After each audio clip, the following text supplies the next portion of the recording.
Ada trader yang tidak mati karena salah analisis.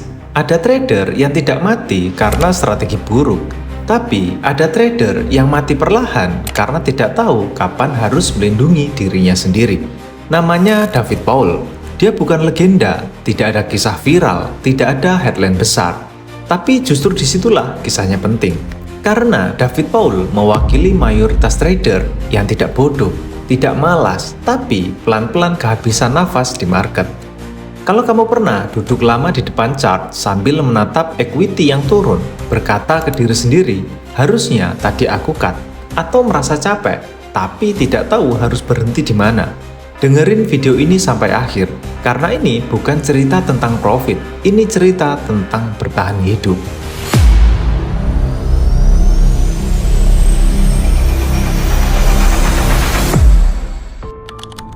David Paul masuk ke market dengan harapan sederhana, bukan mau jadi kaya raya, bukan mau pamer hasil. Dia hanya ingin hidup lebih tenang, punya kendali atas waktunya, dan merasa cukup.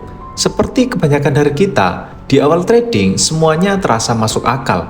Belajar teknikal, cari setup terbaik, percaya bahwa kalau aku cukup serius, hasil pasti datang. Dan memang beberapa kali dia profit. Tapi ada satu pola yang terus berulang. Profit kecil terasa menyenangkan, loss besar terasa menghancurkan. Dan setiap loss besar selalu datang dengan kalimat yang sama di kepala. Sebentar lagi balik. Kalimat sederhana, tapi kalimat inilah yang paling sering menghabisi trader. David Paul tahu tentang stop loss. Dia tahu tentang risk management. Dia tahu semua teorinya. Masalahnya bukan di pengetahuan, masalahnya di emosi saat uang mulai terancam. Saat harga mendekati stop loss, jantung mulai cepat, tangan mulai ragu, logika mulai kalah. Stop loss digeser, resiko diperbesar, harapan dipegang lebih kuat dari data. Dan di satu hari, akun yang dibangun dengan sabar hilang dalam waktu singkat.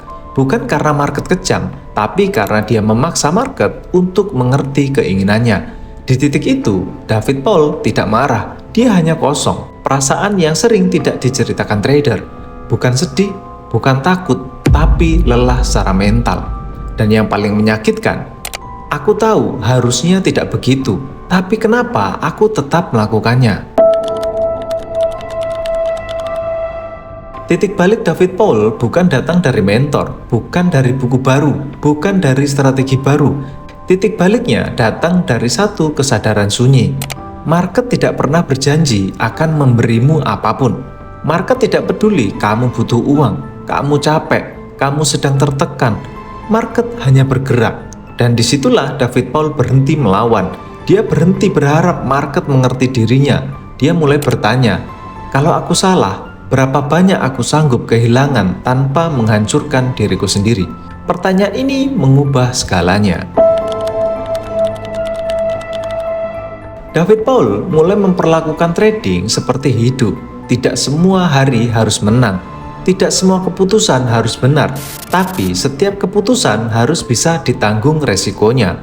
Dia mulai memperkecil resiko, menerima loss tanpa drama, berhenti mengejar market. Dan yang mengejutkan, saat dia berhenti ingin cepat kaya, justru grafik mulai stabil. Bukan naik tajam, tapi tidak jatuh dalam. Dan di market, itu adalah kemenangan besar. 3 pelajaran utama yang dapat kita pelajari dari kisah David Paul.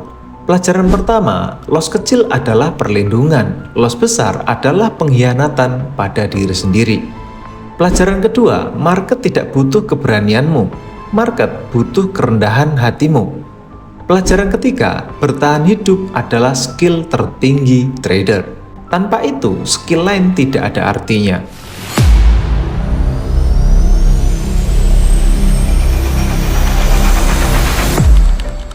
Kisah David Paul bukan tentang menang besar, tapi tentang tidak hancur. Kalau kamu hari ini masih sering menahan loss, masih berharap market berbalik, masih merasa sekali ini aja aku langgar, ingat satu hal ini, market tidak akan menyelamatkanmu, hanya disiplinmu yang bisa. Kalau kamu masih ada di market, masih belajar, masih jatuh tapi belum menyerah, tulis di komentar, aku masih bertahan. Karena di dunia trading, yang bertahan akhirnya punya kesempatan untuk menang.